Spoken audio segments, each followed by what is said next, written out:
நம்பிக்கையும் விடாமுயற்சியும். ஒரு அடர்ந்த காட்டில் ஒரு பெரிய ஆமை வாழ்ந்து வந்தது. அதற்கு ஒரு வித்தியாசமான ஆசை இருந்தது. வானத்தில் பறக்க வேண்டும் என்பதுதான். மற்ற விலங்குகள் எல்லாம் அதை பார்த்து சிரித்தன. ஆமை, உன்னால் எப்படி பறக்க முடியும்? உன் ஓடு மிகவும் கனமானது என்று கேலி செய்தன.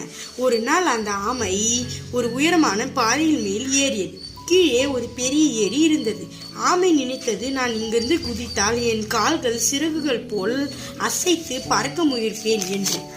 முதலில் ஆமை கீழே குதித்தது. அது பறக்கவில்லை, நேராக தண்ணீர் விழுந்தது. ஆனால் அது பின்வாங்கவில்லை. மறுபடியும் பாறையில் ஏறியது.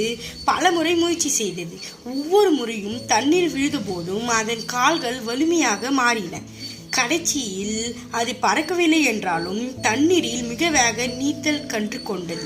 காட்டில் இருந்த அனைவரும் விட விலங்குகளை விட அதுதான் அதிக வேகம் நீச்சல் வீரராக மாறியது.